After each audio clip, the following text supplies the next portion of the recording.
ఇక వైసీపీ నేత జగన్ మాట్లాడుతున్నారు. ఇప్పుడు లైవ్ చూద్దాం. తోడుగా ఉంటూనే మరోవైపున కార్యకర్తలకు కూడా అండగా వాళ్ళ ఇంటికి పెద్దన్నగా వాళ్ళకు తోడుగా ఖచ్చితంగా ఉంటానని సందర్భంగా ఖచ్చితంగా చెప్తాను.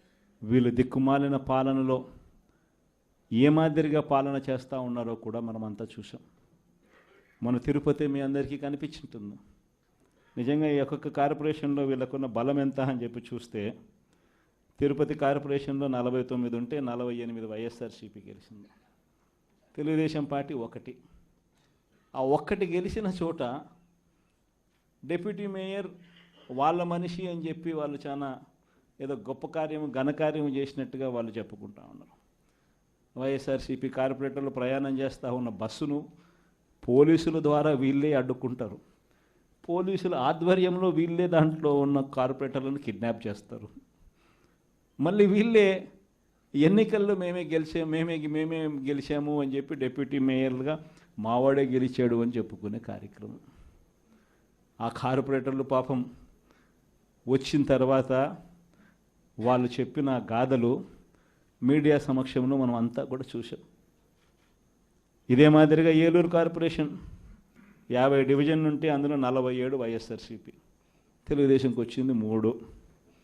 నెల్లూరు కార్పొరేషన్ 54 డివిజన్ ఉంటే 54 వైఎస్ఆర్సీపీని.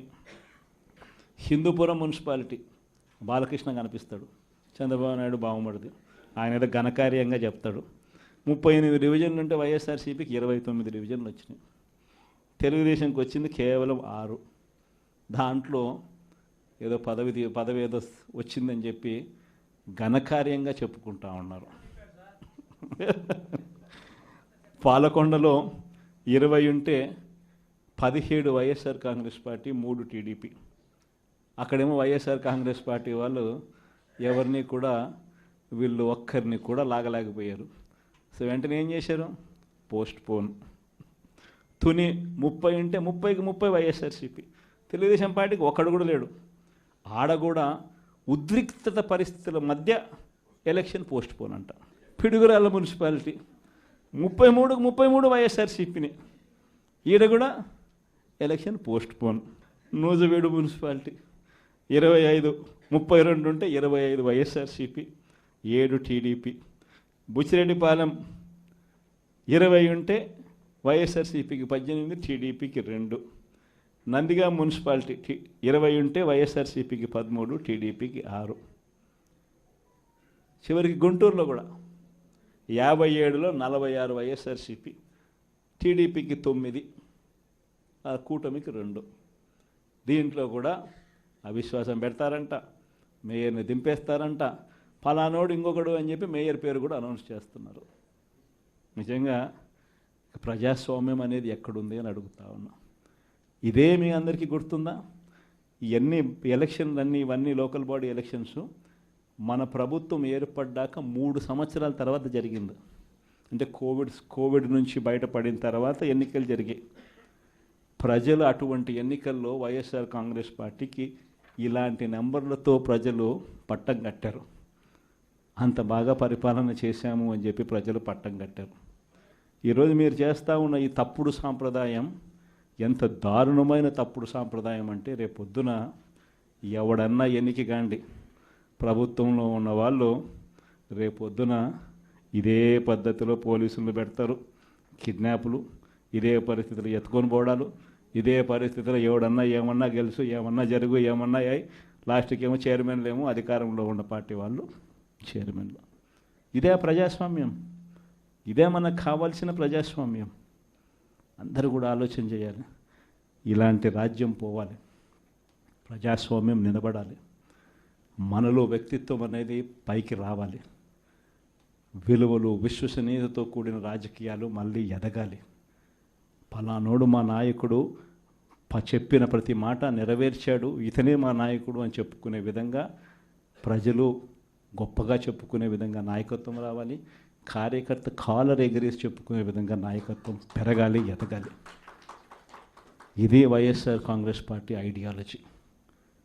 దీనికి కట్టుబడినాం. ప్రజలకు గొప్ప పాలన అందించాం. రాబోయే రోజుల్లో ఈసారి ప్రజలు మన పాలన చూశారు, చంద్రబాబు నాయుడు పాలన చూశారు. మళ్ళీ వైఎస్ఆర్ కాంగ్రెస్ పార్టీ ఒకసారి ఎన్నికైతే ఈసారి మాత్రం వైఎస్ఆర్ కాంగ్రెస్ పార్టీని ప్రజలు పోగొట్టుకోకుండా మరో 30 సంవత్సరాలు కన్సిస్టెంట్గా మళ్ళీ అదే పాలన ఎన్నుకుంటారన్న నమ్మకం, విశ్వాసం నాకున్నాయి. చంద్రబాబు నాయుడు లాంటి వ్యక్తులు అనే మాట, బటన్లు ఏముంది, ముసలావిడ కూడా నొక్కుతుంది బటన్లు అని చెప్పి ఇదే మాట చంద్రబాబు నాయుడు అన్నాడు. మరి ఇదే చంద్రబాబు నాయుడు ఎందుకు బటన్లు నొక్కలేకపోతా ఉన్నాడు అని చెప్పి ఇదే చంద్రబాబు నాయుడిని ఈరోజు గ్రామంలో ఉన్న ప్రతి ఇంట్లో ఉన్న వ్యక్తులు కూడా ఈరోజు అడుగుతూ ఉన్నారు. మరి ఈరోజు ఏమంటా ఉన్నాడు, ఎంత మొహమాటం లేకుండా, ఎంత నిస్సిగ్గుగా ఏమంటా ఉన్నాడు, రహస్యం ఏదైనా ఉంటే చెవిలో చెప్పు అంటాడు.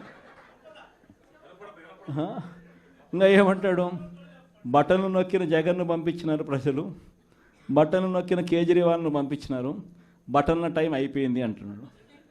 అంటే మొహమాటం లేకుండా నిస్సిగ్గుగా ఇంత దారుణంగా అబద్ధాలు చెప్పి మోసం చేసి అధికారంలోకి వచ్చిన వ్యక్తిని, ఈ వ్యక్తిని చీటర్ అంటామా, 420 కేసు పెట్టాల్సిన కేసు కాదా ఇది అని చెప్పి నేను అడుగుతా ఉన్నా. మేము అందరం కలిసికట్టుగా ఈ ప్రభుత్వాన్ని గట్టిగా బంగాళాఖాతంలో కలిపే పరిస్థితులకు తీసుకొని పోవాలి. ఎన్నికలైపోయాయి, దాదాపుగా 9 నెలలు కళ్ళు మూసుకొని కళ్ళు తెరిచేసరికి అప్పుడే 9 నెలలు గడిచిపోయింది. నిజంగా 2019 నుంచి 2024 మన ప్రభుత్వం ఉన్నప్పుడు, అంటే వైఎస్ఆర్సిపి జగన్ 1 పరిపాలన ఉన్నప్పుడు మనమంతా కూడా ఆ 5 ఏళ్ళు చరిత్రలో ఎప్పుడు చూడని విధంగా, ఇంతకుముందు ఎప్పుడైనా ఇది సాధ్యమేనా అని అనుకునే పరిస్థితి నుంచి కాదు, లేదు, ఇది సాధ్యం అవుతుంది అని చెప్పి చరిత్ర మార్చిన పాలన చూపించగలిగిన పాలన ఎక్కడైనా జరిగింది అని అంటే అది వైఎస్ఆర్ కాంగ్రెస్ పార్టీ పాలనలోనే మాత్రమే జరిగిందని చెప్తాను. ఈరోజు పరిస్థితి ఏమిటి అని చెప్పి ఒక్కసారి చూస్తే, నేను చెప్పిన ప్రతి అంశంలో కూడా ఒకవైపున సూపర్ 6 గాలికి ఎగిరిపోయింది, సూపర్ 7 గాలికి ఎగిరిపోయింది, ఎన్నికలప్పుడు చెప్పిన మేనిఫెస్టో చెత్తబుట్టలోకి వెళ్ళిపోయింది, ప్రజలకు ఇచ్చిన మాటలు మోసాలుగా తేలిపోయాయి. మరోవైపున వ్యవస్థలన్నీ కూడా, ఇప్పుడు నేను చెప్పిన వ్యవస్థలన్నీ కూడా, విద్య, వైద్యం, వ్యవసాయం, గవర్నెన్స్, అన్ని వ్యవస్థలు కూడా తిరోగమనంలో కనిపిస్తూ ఉన్నాయి. కేవలం ఒకే ఒక్క వ్యక్తి మారాడు ముఖ్యమంత్రి, ఒకే ఒక పార్టీ మారింది, వైఎస్ఆర్సీపీ పక్కకు పోయి టీడీపీ వచ్చింది, తేడా అంతే. ప్రతి వ్యవస్థ తిరోగమనం, ప్రజలకు అంతవరకు అందుతూ ఉన్న ప్రతి పథకం రద్దు, వీళ్ళు చేస్తామన్న ప్రతి పథకము మోసం, అబద్ధం. కేవలం 9 నెలల కాలంలోనే ఇవన్నీ మన కళ్ళ ఎదుటే ఇవాళ కనిపిస్తూ ఉన్న పరిస్థితులు. నేను అందుకనే చెప్తా ఉన్నా, ఈరోజు ఓడిపోయినా కూడా చెప్తా ఉన్నా, మనకి ఇంతకుముందు 50% ఓట్ షేర్ వచ్చింది, ఈ ఎన్నికలు అయిపోయేసరికి మన ఓట్ షేర్ 40%. ఒక 10% ఓట్ షేర్ మనకు రావాల్సింది రాకుండా పోయింది. కారణం, ఆ రోజు కేవలం మీ జగన్ అబద్ధాలు చెప్పలేకపోయాడు, అదొక్కటే కారణం. కానీ నేను చెప్తా ఉన్నా, మీ జగన్ అబద్ధాలు చెప్పలేకపోయాడు కాబట్టి అధికారానికి మనం దూరం అయ్యాం. కానీ అధికారానికి దూరం అయినా కూడా మీ జగన్ మీ గుండెల్లోనూ మీ మనసుల్లోనూ లీడర్ అంటే ఇలా ఉండాలి అని చెప్పి మాత్రం ముద్ర వేయగలిగారు. కారణం ఏమిటంటే, రాజకీయాల్లో ఉన్నప్పుడు విలువలు ఉండాలి, రాజకీయాల్లో ఉన్నప్పుడు విశ్వసనీయత అన్న పదానికి అర్థం తెలియాలి. ఈ జగన్, మీ జగన్ మరో 30 సంవత్సరాలు రాజకీయాల్లోనే ఉంటాడు. ఈరోజు తెలుగుదేశం పార్టీ కార్యకర్తలు, తెలుగుదేశం పార్టీ నాయకులు ఏ ఒక్కరూ కూడా ఏ ఇంటికి వెళ్ళే పరిస్థితి లేదు. వీళ్ళు గన ఇళ్ళకు పోవడం మొదలు పెడితే, వీళ్ళు గన ప్రజల్లో తిరగడం మొదలు పెడితే ఏమవుతుంది? ఆ ఇంట్లో నుంచి ఆ చిన్నపిల్లలు మొదలు పెడతారు. ఏమంటారు? నా 15,000 ఏమైంది, నా 15,000 ఏమైంది, నా 15,000 ఏమైందని. ఆ ఇంటికి వెళ్ళినప్పుడు ఆ ఇంట్లో ఆ చిన్నపిల్లల తల్లులు, ఆ పిన్నమ్మలు అడుగుతారు, ఏమని?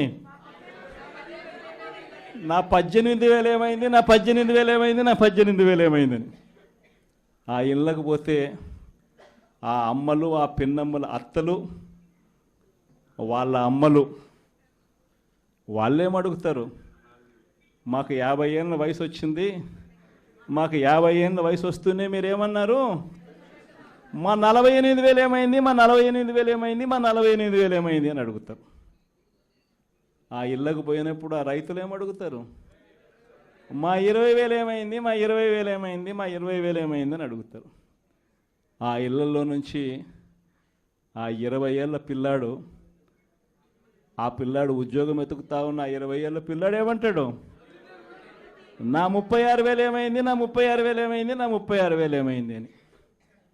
ఇలా చంద్రబాబు నాయుడు గారిని, ఆయన కూటమిని, ఆయన నాయకులను, ఆయన కార్యకర్తలను ఏ ఒక్కరూ కూడా ఇళ్ళకు వెళ్ళి, గ్రామాలకు వెళ్ళి, ఇళ్ళకు వెళ్ళి ఎవరిని కూడా వీళ్ళు కనీసం పలకరించే పరిస్థితి కూడా లేదు. పలకరిస్తే వీళ్ళే అన్నారు, మేము సూపర్ 6 ఇవ్వలేకపోతే, సూపర్ 7 ఇవ్వలేకపోతే ఏమన్నారు? కాలర్ పట్టుకోమని మీరే అడిగారు కదయ్యా, మీరే చెప్పారు కదయ్యా. చెప్పడమే కాకుండా బాండ్లు కూడా ఇచ్చారు. ఇదిగో బాండు, రాసుకో బాండు, ఇదిగో మీ దగ్గర పెట్టుకోండి అని బాండ్లు కూడా ఇచ్చినారు. బాబు షూరిటీ, భవిష్యత్ గ్యారంటీ అని కూడా బాండ్ ఇచ్చినారు. మరి ఈరోజు ఏంది? బాబు షూరిటీ, మోసం గ్యారంటీ అని చెప్పి రుజువైంది అని ఈరోజు కాలర్ పట్టుకునే పరిస్థితిలోకి ప్రజలు ఇప్పుడే ప్రశ్నించడం మొదలుపెట్టారు. ఈ ప్రశ్నించే పరిస్థితి నుంచి ఇక నెక్స్ట్ కాలర్ పట్టుకునే పరిస్థితిలోకి పోవడం అన్నది ఇక త్వరలోనే జరగబోయే కార్యక్రమం. నేను ఇవాళ మీ అందరికీ కూడా ఈ విషయాలన్నీ ఎందుకు చెప్తున్నానంటే, అన్ని రకాలుగా ఈ